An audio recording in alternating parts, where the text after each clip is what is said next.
नमस्कार बच्चों, आप सभी का बहुत बहुत स्वागत है आपके अपने करंट हेवन के यूट्यूब चैनल पर। आशा करते हैं आपको आवाज़ थोड़ी सी सही सुनाई दे रही होगी या फिर थोड़ा सा कॉपरेट करिएगा, क्योंकि बहुत ही जल्द आवाज़ का भी जो प्रॉब्लम्स थे वो सॉर्ट आउट हो जाएंगे। कुछ प्रॉब्लम आ गए थे, इस वजह से मैं क्लास में नहीं ले पा रहा हूँ।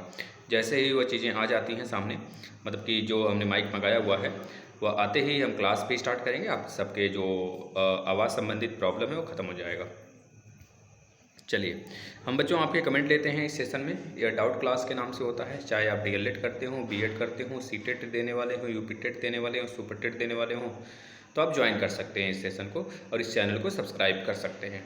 जितने भी बच्चे हैं लास्ट तक बने रहेंगे, और जो बच्चे नए रूप में हैं, नए हैं बच्चे, तो उनसे यही रिक्वेस्ट है कि वो चैनल को सब्सक्राइब कर लेंगे।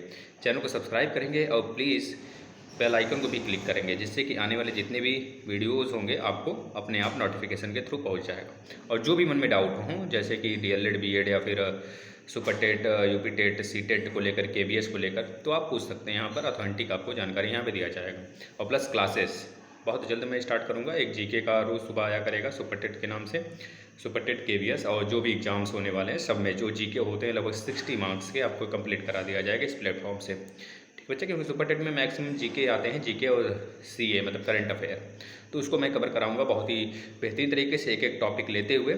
और रहेगी बात सीटेट की क्लास, तो 2-4 दिन में मैं मैराथन लगाकर 6 या 7 दिन में क्लासेस सारे फिनिश कर दूंगा। ठीक है, चलिए आ जाते हैं आपके कमेंट की तरफ। डीएलएड वाले बच्चे अपना कमेंट लास्ट तक सुने रहेंगे, लास्ट तक समझेंगे और देखेंगे भी। चलिए, अजय सिंह जी का कहना है, एग्ज़ाम कब होंगे सर, प्लीज़ आप ही सही न्यूज़ देते हैं। देखिए, मैं बता देता हूं अजय सिंह मेरे भाई, कि जो आपके एग्ज़ाम हैं यह अभी तक कोई इसका शेड्यूल नहीं है, लेकिन मैं यह बता देता हूं, आश्वासन देना चाहता हूं आप सभी को कि आप लोग बिल्कुल निश्चिंत रहें। एग्ज़ाम अगर जिस दिन एग्ज़ाम का नोटिफिकेशन आया तब से मान के चलिए आपके पास 25 दिन या फिर कम से कम नहीं तो 22 दिन क्या तो समय होगा ही। और समय 22 दिन बहुत ही अच्छे तरीके से आप उसको, अभी तक जो पढ़ रहे हो पढ़िए। 22 दिन में मात्र रिवीजन, मैराथन, यही सब सारी चीज़ें चलने लगेंगी। आप लोग से थोड़ा सा रिक्वेस्ट भी है कि आप लोग पढ़ते रहिए थोड़े थोड़े। अभी तक अगर एग्ज़ाम के एग्जामिनेशन फॉर्म के डेट नहीं आ रहे हैं तो आपका भी थोड़ा सा वह बनना चाहिए कि भाई हम अपने पर फोकस करके थोड़े से पढ़ाई करते रहें। ठीक है, ये चीज़ें हैं जय जी। ठीक है भैया, समझ में आ गया होगा। तो मैक्सिमम मैं मान के चलूँ, अगर आपके एग्ज़ाम, देखिए अगर लास्ट नवंबर से होना होता तो 5 तारीख तक, अगर लास्ट नवंबर से भी एग्ज़ाम शेड्यूल होगा, है ना, मैं मान के चलिए, क्योंकि सचिव सर का साफ साफ कहना भी था कि नवंबर दिसंबर में एग्ज़ाम कराएंगे वो। अब नवंबर भी शुरू हो चुका है। अब इनका कहना यह रहेगा कि अगर लास्ट नवंबर से भी कराते हैं, क्योंकि 19 नवंबर को आपके स्क्रूटनी के रिजल्ट आएंगे, उसी के आसपास में लगभग एग्ज़ाम पिछली बार स्टार्ट हुआ था। इस बार कोई नोटिफिकेशन नहीं आया। बहुत ही मतलब कि एक तरह से कह लीजिए कि बहुत ही अपने आप में सोचनीय विषय है कि भाई यह किस डायरेक्शन में ले जाना चाहते हैं, प्रशिक्षुओं को क्या करवाना चाहते हैं, कब एग्ज़ाम करवाना चाहते हैं। कोई टाइम टेबल नहीं, कोई प्रावधान नहीं, ये अपने अनुसार जो भी है खींचतान के ले चल रहे हैं, और हम लोग भी उसी अनुसार चल रहे हैं। क्योंकि हमारे पास तो इतनी साहस है नहीं कि हम एकजुट में होकर, एकता में आकर थोड़े से धरना प्रसाद करवा लें, थोड़े 2-4 दिन बैठ जाएं, है ना, एक आध दो लोग उसी जगह थोड़ा सा परेशान हों, तब थोड़ा उनको समझ में आ जाए। नहीं तो फिर ऐसे चलेगा बच्चों, तो आप समझ रहे हो, हमारा फ़ायदा ही उठाएंगे और यही समझेंगे कि हम जो है कि ठीक। बच्चों, हम थोड़ा सा और कमेंट लेते हैं, 1 मिनट, बीच में वीडियो स्टॉप थी, इस वजह से थोड़ा सा टॉपिक से हम अगर हटे हों तो उस टॉपिक पे आ जाते हैं। सुमन कुमारी का कहना है, सर सितंबर बैक वाले कितनी बार एग्ज़ाम दे सकते हैं सर, प्लीज़ बताइए। देखिए सेमेस्टर बैक वाले, देखिए अगर आपका सेमेस्टर बैक है तो आप, अगर एक बार सेमेस्टर बैक है तो आप एग्ज़ाम दे सकते हो, लेकिन 2 बार सेमेस्टर बैक हो जाएगा तो आप डीएलएड का एग्ज़ाम क्या कभी भी एग्ज़ाम नहीं दे सकते, दोबारा एडमिशन भी नहीं करवा सकते हैं आप उसमें। तो ये चीज़ें दिमाग में रख लेनी है। सुमन कुमारी, आपका एग्ज़ाम हो सकता है, इसी बार एग्ज़ाम होगा, और आप कितनी बार दे सकती हैं, सिर्फ एक बार दे सकती हैं। अगर इस बार फिर से सेमेस्टर बैक हुआ तो मे भी ना दे पाएँ कोई भी एग्ज़ाम, आप दोबारा से आपका एडमिशन भी ना हो। मैं आ जाता हूँ। वीडियो तो सही दिख रही है आप सभी को, आवाज़ भी शायद सही आ रहा होगा प्रॉपर वे में। कल्पना राजपूत जी का कहना है, सर एग्ज़ाम फॉर्म फिल होने के कितने दिन बाद एग्ज़ाम हो सकते हैं। तो मैं बता देता हूँ, एग्ज़ाम फॉर्म फिल होने के बाद आपके मैक्सिमम जो डेज आते हैं, करीब 1 महीने जाते हैं मैक्सिमम जो जाते हैं, तो और कम से कम 25 दिन का समय आपको मिलेगा ही मिलेगा। लेकिन यह नहीं देखना कि एग्ज़ाम फॉर्म आएगा तब मैं पढ़ना स्टार्ट करूँगा। मैक्सिमम बच्चों का टारगेट यही होता है, जो थोड़े से बेहतरीन बच्चे होते हैं उनका यही मानना होता है डरपोक नहीं बनना है हमें, और अपने बताए मतलब अपने अनुसार अगर आपने बहुत अच्छे सिलेबस एक बार कवर कर रखा है तो इतना समझ लीजिए बच्चों, आपको दुविधा नहीं आएगी जब एग्जामिनेशन डेट आ जाएगा, एग्जामिनेशन फॉर्म फिल होने लगेगा तो आपको एक तरह से घबराइएगा मत, ये सोचकर एग्जामिनेशन फॉर्म आ गया। वह बच्चे घबराते हैं ना जो पढ़े ही नहीं होते हैं। आप तो पढ़े हो, एक बार रिवाइज करना है, फटाफट रिवाइज कर लेंगे, रिविजन कर लेंगे, ठीक है। इस प्रकार से आप पढ़ाई करेंगे और अपने आप को थोड़ा सा ना एग्ज़ाम समय में अपने आप को थोड़ा सा मोटिवेट रखा करिए। यह ना सोचा करिए एग्ज़ाम कैसे निकलेगा। बहुत सारे बच्चे होते हैं क्या करते हैं कि बहुत कुछ पढ़ लेते हैं, सब कुछ पढ़ लेंगे, उनको लगेगा कि मैं कुछ पढ़ा ही नहीं हूँ, क्योंकि वह सब कुछ पढ़कर बैठे होते हैं। इस वजह से उनको लगता है मैं कुछ पढ़ा नहीं हूँ, मुझे कुछ नहीं आ रहा है। तो ये सब सारी बातें नहीं होनी चाहिए ना बच्चों। चलिए नेक्स्ट आ जाते हैं थोड़ा सा। Kanchan Gautam, right sir, thank you so much, thank you Kanchan बहन। साना सिद्दीकी, बीए से हम लोग हैं क्या मतलब, बीए से हैं हम लोग क्या मतलब कि देखिए जो बच्चे, मैंने यही बोला था उस वीडियो में, बीए से मतलब कि जैसे कि जो बच्चे बीए किए हों, बैचलर डिग्री होती है, बैचलर आर्ट्स जो होता है, बैचलर ऑफ आर्ट्स, वो बच्चे किए हों, बीए किए हों, चाहे बीकॉम किए हों, तो उन बच्चों के लिए मैंने बोला है, उन भाई के लिए बोला है कि वह एक तरह से सोशल साइंस ले सकते हैं सेकंड वाले सब्जेक्ट में सीटेट के। और भैया वही लेना भी पड़ेगा आपको, क्योंकि साइंस मैथमेटिक्स तो होगा नहीं आपका, आपने बीएससी बीटेक तो किया नहीं है, तो इसका मतलब आप सोशल साइंस ही लेंगे। सोशल साइंस में आपको हर सब्जेक्ट पढ़ने पड़ेंगे 60 मार्क्स के। और बच्चों आपको सीटेट का या सोशल साइंस जो है ना, ये थोड़ा सा डिफरेंट दिखेगा, समझ रहे हैं। मैक्सिमम पेडोलॉजी वाले सेक्शन होंगे इसमें, और 15 नंबर के, और 15 नंबर के आपके जनरल चीज़ें होंगी, जैसे कि इतिहास का चीज़ें हो गई, है ना। और यह नहीं कि अब कितना भागोगे सोशल साइंस से, बता दो जरा। तो जो बच्चे कहते हैं मुझे सोशल साइंस नहीं आती है, तो सोशल साइंस से आप कितना भागोगे। मैं ये कहता हूँ सुपर टेट तो लेना है, असली मुद्दा तो सुपर टेट है, असली मुद्दा तो आपका पीजीटी टीजीटी है। तो ये चीज़ें थोड़े से दिमाग में लेकर चलना है। अगर असली मुद्दा सुपर टेट है तो सुपर टेट में 40 नंबर से लेकर 60 नंबर तक वही सब भिड़ने वाले बच्चों। थोड़ा सा लड़ जाए, अब यह नहीं कि सीडीपी बहुत अच्छे से आता है तो सीडीपी है, सीडीपी मात्र 10 नंबर का आएगा, और सीडीपी मात्र 10 नंबर का आएगा, वो भी बहुत जनरल चीज़ें होंगी, वो हर बच्चा कर लेगा, आप ही नहीं कर पाओगे। जिसको नहीं भी आता है सीडीपी वो भी वो कर लेगा, समझ रहे हो ना। तो थोड़े से जो फाइट होगा जीके जीएस में होगा, तो इसको थोड़ा मजबूत किया जाना चाहिए, तभी एक बार में नौकरी मिलता है, बहुत आसान होता है। और इसके ऊपर मैं वीडियो बनाऊँगा आपका ना। आरती कुमारी, अब तो सबका वैलिड होगा, बस डीएलएड में एडमिशन लिया हो। हाँ जी बिल्कुल, सबका वैलिड होगा, बस डीएलएड हो चाहे बीएड हो, एडमिशन ले लिया हो तो सबका वैलिड होगा, चाहे वह बैक वाले बच्चे हों, चाहे वह एक तरह से किसी भी सेमेस्टर में बच्चे पढ़ रहे हों, अभी उनका कंटिन्यूसली सारी चीज़ें चल रही हों, परस्यूइंग में सारे बच्चे डालेंगे, ठीक है ना। और जो बच्चे थर्ड सेमेस्टर वाले हैं, वो फोर्थ सेमेस्टर के एग्जाम देने वाले हैं 2019 बैच वाले, वो भी परस्यूइंग में ही डालेंगे, सारे बच्चे परस्यूइंग में डालेंगे। हमने कल एक वीडियो भी बनाया था बच्चों, कम्युनिटी में लगाया गया है, किस प्रकार से फॉर्म भरेंगे उसे आप ज़रूर देख लीजिएगा, प्लीज़ रिक्वेस्ट है आपसे। कम्युनिटी में लगा है, आप देखना, उसमें मैंने अपना फॉर्म, जो मैंने अपने लिए फॉर्म फिल किया है सीटेट का वापस से, तो उसको आप देख लेंगे एक बार। प्रिया चंडेल, सर शोभा मैम से बात कैसे होगी सर, प्लीज़ बता दीजिएगा। देखिए शोभा मैम से बात करने के लिए आपको वहाँ पर जाना पड़ेगा, और प्रत्यावेदन देने जब जाएंगे आप तो वहाँ पे बात कर लीजिए उनसे। और मैक्सिमम बच्चे अगर एक साथ जाते हैं तो उनको एक प्रॉफिट मिलेगा, क्योंकि वहाँ पर थोड़ी सी भीड़ देखकर, थोड़ी सी बच्चों को एक तरह से परेशान देखकर वो ज़रूर आपसे बात करने का प्रयास करेंगी। तो प्लीज़ आपसे रिक्वेस्ट है, थोड़ी सी जाइए और उनसे बात करिए, थोड़ी सी क्या मैक्सिमम बच्चे जाएँ वहाँ पर, एक तो बच्चा ना जाए, मैं यही कहूँगा। और रहेगी बात जैसे कि अगर आप भीड़ में जाते हो, मतलब कि आपकी अपनी संख्या बल बना के जाते हो ना, तो वहाँ पे आपको फ़ायदा देखने को यह मिलेगा कि बच्चे परेशान हैं, हाँ मैम ज़रूर बात करेंगी, थोड़े टाइम तक रुकिए, उनसे रिक्वेस्ट करिए। अगर आपको प्यून नहीं जाने दे रहा है तो बोलिए उनसे, प्यून से बार बार बोलिए कि सर मुझे एक बार बात करना है मैम से, बहुत ज़रूरी है, हमारे लाइफ का सवाल है। उनको अपने तरीके से समझाइए, हैंडल करिए, एग्रेसिव नहीं होना है, बिल्कुल भी नहीं एग्रेसिव होना है बच्चों आप, क्योंकि हमारे भाई बहन आप सभी लोग टीचर बनने वाले हो ना, मात्र योग्यता ही तो, योग्यता आपके पास है टीचर बनने की, पूरी तरीके से एलिजिबल हो, मात्र एग्जाम देना है, पास करना है, बन जाना है। तो आप थोड़े से संयम बरतते हुए, धैर्यवान हो आप, धैर्य बनाते हुए ये चीज़ें आप करेंगे ना। धैर्यता बहुत ज़रूरी है लाइफ में, अगर धैर्य है आपके अंदर तभी शिक्षक के पात्र बनोगे बच्चों, नहीं तो दूसरों को किस प्रकार से, अगर गुस्सा ही हो जाओगे तो बच्चों को क्या कहोगे, बच्चों को तो और तोड़ोगे। थोड़ा सा गुस्सा आ गया, अरे मास्टर हमको आइते ना बा, ये चीज़ कैसे पढ़ावत बाटा, उठ गई ला, है ना, तब तक उठ गया अपना गुस्सा में पीट दिए उसको। तब तक पता चला उसके भाई साहब हैं थोड़े डॉन वॉन, आए धुलाई कर दिए, लो ससुर टीचर बन गए, आप बच्चों को संभाल नहीं पाते हैं। तो इस तरह से थोड़ी सी बर्ताव करें। मतलब मैंने बहुत ज़्यादा बोल दिया इस टॉपिक पर, लेकिन उतना चीज़ें नहीं होती हैं, है ना। मैंने बता दिया एक तरह से आपको कि संयम बहुत ज़रूरी है और प्लस धैर्य। प्रिया चंदेला, आप मैम से बात कर सकती हैं बहन जी, वहाँ पर जाना पड़ेगा ही आपको किसी न किसी मतलब तरह बच्चों की मतलब ये हो सकता है अपने फ्रेंड्स के साथ कुछ चले जाइए, 4-5 मैक्सिमम बच्चे वहाँ पे बैठे ही रहते हैं, ठीक है ना। आप उनको लेकर वहाँ पे जा सकती हैं। बिंदास Tanya, sir second semester clear है तो सीटेट अगर दे तो मान्य होगा? बिल्कुल क्लियर होगा, बिल्कुल मान्य होगा।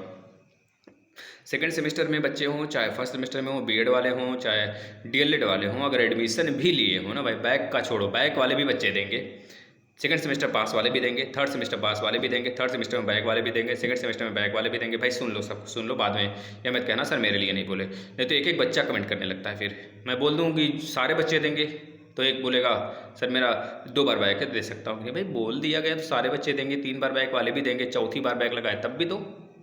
लेकिन एक कंडीशन है, वह तभी सुपर टेट के लिए वैलिड होगा जब तक आपकी डिग्री आपके हाथ में नहीं आ जाएगी, बस ये चीज़ें। हाँ, या तो है कि आप एक बार दे लिए वैलिड हो गया आपका सीटेट, लेकिन डिग्री तो वैलिड हो। सीटेट देने से ही आप जॉब थोड़े पा जाओगे बच्चों। तो सीटेट हमारा मुद्दा नहीं है, हमारा मुद्दा सुपर टेट है ना। सीटेट तो एक तरह से क्वालिफाइंग है। बिंदास तान्या, समझ में आ गया होगा बच्चा आपको। चित्रा चौधरी, बीए के एग्ज़ाम 15 नवंबर से स्टार्ट हैं तो हमारे एग्ज़ाम नवंबर में नहीं तो नहीं हो सकते? मतलब बीए से आपके एग्ज़ाम के ताल्लुकात नहीं, लेकिन किसी भी एग्ज़ाम को आप किसी भी एग्ज़ाम से कोई रिलेट या फिर जोड़ नहीं सकते, है ना। मैं कह दूँ बीएड के एग्ज़ाम अगर अभी चल रहे हैं बीएड के, तो बीटीसी के भी स्टार्ट हो जाने चाहिए, ऐसा कुछ तो नहीं होना चाहिए ना। तो थोड़ा सा आपको इस चीज़ पे सोचना है ना। बीए एक तरह से अलग चीज़ें हैं। आपका बीए हो सकता है पूर्वांचल से हो सकता है किसी निजी संस्थान से हो। तो यहाँ तक कि जो पूर्वांचल से होते हैं बच्चे उनका और निजी संस्थान वाले बच्चों का, इन्हीं दोनों का अलग अलग हो जाता है एग्ज़ाम का डेट। तो हम सारे के कैसी बात करें। अब आप यह कह लो कि बीए वाले बच्चों का एक साथ हो रहा, सर मेरा डीएलएड वाला भी उसी समय होना चाहिए। मतलब बहुत सारी, वो अलग संस्थान है, अलग संस्थान है, इसमें कोई दो राय नहीं है बच्चों। थोड़ा सा इस पर सोचना है आपको ना। तो अब ये नहीं कहा जा सकता कि बीए का हो रहा है डीएलएड का भी होना चाहिए साथ में, नहीं ऐसा कुछ नहीं होता। इसी वजह से देखते हो मैक्सिमम बच्चे डीएलएड और बीएड दोनों साथ में कर लेते हैं और बाद में पछताते हैं दोनों। क्योंकि अगर दो डिग्रियाँ एक ही सन के और दोनों काम की हों, क्योंकि ग्रेजुएशन और डीएलएड दोनों एक ही साथ लगाने हैं आपको, तो दोनों डिग्री आप साथ में नहीं ले सकते बच्चों, है ना। इस चीज़ को दिमाग में रख लेना। स्नेहा एमडी, अभी कहाँ फिल हो रहा है सर? हाँ जी, मैंने तो ऐसे बनाया था, मतलब कि एक बच्चे ने मुझसे बोला कि सर मेरे स्कूल में, मेरे कॉलेज में फिल हो रहा है, तो हमने ऐसे बना दिया था कि एग्जामिनेशन फॉर्म फिल हो रहे हैं। मतलब एक चीज़ होती है ना, जैसे मैं अगर थंबनेल पे ना लिखूँ ना थोड़े से, मैं देखो मेरा मानना यह नहीं है कि मैं लिखता ही क्यों, मैं अपने आइडिया बता देता हूँ आपको। लिखना पड़ता है बच्चों, मजबूरी होती है, लिखना पड़ता है, क्योंकि आप लोग देखोगे नहीं सीधा सीधा लिख दिया जाए, क्योंकि आज की दुनिया थोड़ी सी टेढ़ी है। ये टेढ़ी चलाकर सीधे किया जा सकता है ना। पहले उसको यह समझ में आ जाए ना कि परेशानियाँ होती क्या हैं, तो उस परेशानियों से अगर झेल लेगा, अनुभव हो जाएगा ना, तो खुद उस परेशानियों से वो फिर से वह गलती नहीं करेगा वो चीज़। तो यही चीज़ होती है। मैं आपको थोड़ा सा टेढ़े से रास्ते से ले जाकर आपको समझाने का प्रयास करता हूँ बस। Ravi Kashyap, thank you so much. Abhinav Trivedi, sir ऐसा ही शॉर्ट वीडियो, ठीक है, मैं ऐसा ही क्या करूँगा। आप थोड़ा सा। सुनील कुमार, मेरी वाइफ का सेकंड सेमेस्टर में 3 बार बैक हो गया है। देखिए सुनील कुमार जी, आपके वाइफ का 3 बार बैक है, अगर अदर सेमेस्टर सारे के सारे क्लियर हैं तो प्रत्यावेदन देने के लिए उनसे बोलिए, या फिर आप जाकर उनका प्रत्यावेदन जमा करिए भाई, और मैम से बात करिएगा इस चीज़ को। अगर वाइफ को लेकर जाते हैं तो थोड़े से आपको फ़ायदा भी देखने को मिल सकता है, और इस चीज़ को आप करेंगे। और अगर उनका 3 बार बैक है किसी एक सेमेस्टर में 3 बार, मतलब कि किसी एक सेमेस्टर के किसी एक सब्जेक्ट में 3 बार बैक है, और अदर सेमेस्टर पूरे तरीके से क्लियर है, तो ही ये चीज़ें उनकी एडमिट कार्ड आ सकती है, ठीक है ना। लर्निंग ट्री 2021 वाले बैच का कुछ करें, डिग्री 6 साल की हो जाएगी। क्यों भाई डिग्री 6 साल की होगी? लर्निंग ट्री मैं नहीं समझा, 2021 बैच वालों का क्यों डिग्री 6 साल की हो जाएगी, मैं ही नहीं समझ रहा हूँ। अभी तो आप 2021 बैच वाला स्टार्ट हुआ बच्चा, अभी आप फर्स्ट सेमेस्टर दिए हो ना, फर्स्ट सेमेस्टर में बैक लगाए होंगे तो फिर सेकेंड सेमेस्टर के साथ दोगे, इसमें क्या दिक्कत है, बताना ज़रा कमेंट करके। त्रिपाठी जी नमस्कार, अग्रवाल जी नमस्कार बच्चों। चलिए, ये सारे आपके डाउट थे और मैं अब एक बात आपको बता देना चाहता हूँ बच्चों। मैं सुपर टेट के लिए एक वीडियो बनाऊंगा, घबराने की बात नहीं। सुपर टेट के लिए कैसे तैयारी किया जाए, जो बच्चे नए रूप में हैं तैयारी कैसे कर रहे हैं ना, मैं थोड़ा सा उनको बताऊंगा। कोचिंग करना है कि नहीं करना है, कोचिंग करने से क्या फ़ायदा होता है, नुकसान क्या होता है, हम उस पर वीडियो बनाएंगे। तो ये कोचिंग करने से अधिकतर नुकसान ही देखने को मिलता है, आपका टाइम बर्बाद होता है, पहली बात है। अगर आप सेल्फ स्टडी करते हैं, मैं पूरा फंडा बताऊँगा किसी चीज़ पर कैसे क्या करने हैं ना, थोड़ी सी चीज़ें देख कर। और मैं एक बात और कहना चाहूँगा बच्चों, जो आप DLED की तैयारी कर रहे हो ना, अभी यह ना सोचिए कि एग्ज़ाम आएगा तो मैं पढ़ना शुरू करूँगा बच्चों। थोड़ा सा आप पढ़ने लग जाइए ना। और जो बच्चे सीटेट के लिए और साथ में इसके लिए लगे हुए हैं, मैंने एक वीडियो भी बनाया था, उस पर मैंने भी बताया था कि आपके जो DLED की एग्ज़ाम है और सीटेट की एग्ज़ाम है, ये दोनों साथ में नहीं पढ़ेंगे। ज़्यादातर 99% चांस होंगे साथ में नहीं पढ़ेंगे बच्चों। 1% हम मान के चलते हैं एक्सेप्शन में, क्योंकि अगर सचिव थोड़ा सा पगला गया तो थोड़े से हो सकते हैं कि आपको देखने को मिल जाए। क्योंकि सचिव सर देखिए, पहली बात है जो पूरा का पूरा आपका देखने को मिलेगा शेड्यूल एग्ज़ाम के आपके DLED का, क्योंकि सीटेट के एग्ज़ाम के डेट आ चुके हैं, 17 से स्टार्ट होने वाले हैं, ऐसा कुछ सुनने में आ रहा है। तो 17 से अगर स्टार्ट होते हैं आपके सीटेट के एग्ज़ाम, तो मैक्सिमम बच्चे हैं, अगर मान लो लास्ट दिसंबर से, मैं कहता हूँ अभी लास्ट दिसंबर से ऐसा कोई नोटिफिकेशन नहीं है बोलने लग जाओ आप कि सर बोले थे लास्ट दिसंबर से, नहीं। मैं अभी आपको ये चीज़ें बता रहा हूँ कि अगर आपके सीटेट के एग्ज़ाम 17 दिसंबर से स्टार्ट हो रहे हैं, उसी बीच में मान लीजिए दिसंबर में मिड में आपके आ गया, डेट आ गया DLED का, तो मान लीजिए किसी बच्चे का DLED का और सीटेट का दोनों साथ में पड़ गया, ऐसा होगा नहीं बच्चों। इसका केवल एक तरह से हम इमेजिन कर रहे हैं, आपको इमेजिन कर रहे हैं। अगर ऐसा कुछ हो जाए तो मैं आपको क्या सलाह दूंगा, मैं यही सलाह दूंगा कि आप DLED की एग्ज़ाम दीजिए, सीटेट फिर से आ जाएगा, है ना, इस चीज़ को दिमाग में रखिएगा। हो सकता है सीटेट आप ना दे पाओ, आगे आने वाले यूपीटेट को दे लो। और ये भी एक तरीके से अच्छा ही होगा कि आप सीटेट छोड़ दोगे, यूपीटेट दे लोगे, क्योंकि उत्तर प्रदेश के लिए ही तो दे रहे हो बच्चों, ये चीज़ें हैं। और दूसरी तरफ मैं बात कर लूँ, अगर ऐसा कंडीशन हुआ तब के लिए, और दूसरी तरफ मैं बात कर लूँ आपके एग्ज़ाम कब तक हो जाएंगे, यह बहुत बड़ा मुद्दा है बच्चों। जो बच्चे कह रहे हैं सर बताइए, तो मैं उनको 1000 बार बोल चुका हूँ बच्चों। 1 महीने मान लो, 1 नवंबर से आप 1 महीने मान लो एग्ज़ाम, बस मैं कहता हूँ ना, बस 1 महीने मान लो आपके एग्ज़ाम 1 महीने हैं। और 19 नवंबर को आपको पता है कि स्क्रूटनी के रिजल्ट आने वाले हैं। मैं बता देता हूँ बच्चों, इसी बीच में आपको कोई ना कोई सूचना जरूर मिलेगा, निश्चित रूप से कोई ना कोई सूचना आएगा, नोटिफिकेशन आएगा, उसके माध्यम से आप पता कर पाओगे कि आपके एग्ज़ाम कब होंगे। अगर और कोई भी डाउट हो तो आप जरूर कमेंट करिएगा। मैं एक वीडियो बनाने वाला हूँ बच्चों, सुपर टेट की तैयारी कैसे करें, प्लस DLED पे कैसे फोकस कर लें अपने आप में, जो सब्जेक्ट नहीं क्लियर उसको किस प्रकार से पढ़ें, सेल्फ स्टडी और बच्चों कोचिंग में बहुत सारे अंतर हैं, इसको मैं बताऊँगा, ठीक है ना। नमस्कार, इस वीडियो को शेयर करिएगा और अपने भाई बहन को जोड़ने का प्रयास करिए इस पर। और जो भी शिक्षा जगत है, अभी आ जाएगा ना मेरा माइक, तो मैं खुद सारे एग्जाम्स के विषय में, रेलवे, SSC, जो भी एग्जाम्स होंगे बच्चों, सबका सिलेबस बना के और आपको थोड़ी सी स्ट्रेटजी बताता रहूँगा। और एक क्लास रोज़ सुबह 6 बजे से 7 बजे, अब तो ठंड का समय मैं 6 बजे ही लगाया करूँगा, जिससे कि आप सभी उठते ही उस वीडियो को सबसे पहले देखो। 6 बजे डेली आया करेगा। GK, उसमें GK GS मतलब कि सारे, मतलब बहुत हाई लेवल के भी उसमें होंगे बच्चों। जैसे कि आपको एक चीज़ नहीं समझ में आता होगा, लक्षांश और देशांतर, जिसमें कि डिग्रियाँ होती हैं। 1 डिग्री मतलब कि बराबर 4 मिनट, ऐसा कुछ होता है, 4 मिनट बराबर 1 डिग्री, और 15 चौका 60, अगर 60 डिग्री के आसपास में 60 मिनट अगर चलना है तो 15 डिग्री हमको चलना पड़ेगा। तो ये चीज़ें हैं, मैं बताऊंगा। और बहुत सारी चीज़ें एक साथ में बताना चलूँगा, क्योंकि बच्चों देखिए सुपर टेट में लेंदी सब्जेक्ट है ना, मतलब कि बहुत सब्जेक्ट नहीं है, 16 सब्जेक्ट ही हैं, लेकिन उसमें पढ़ना क्या है बस हमको वह जान लेना है। इसके विषय में बताऊंगा, यहाँ पे चर्चा नहीं करता हूँ, नहीं तो वीडियो लंबी हो जाएगी। धन्यवाद, गुड नाइट बच्चों, अपना ध्यान रखिएगा और प्लीज़ वीडियो को शेयर करिएगा। सब्सक्राइब नहीं किया, सब्सक्राइब कर लीजिएगा। जितने बच्चे देखेंगे प्लीज़ उनसे रिक्वेस्ट है कि सब्सक्राइब जरूर करना, आपके लिए ही फ़ायदा होगा बच्चों। धन्यवाद।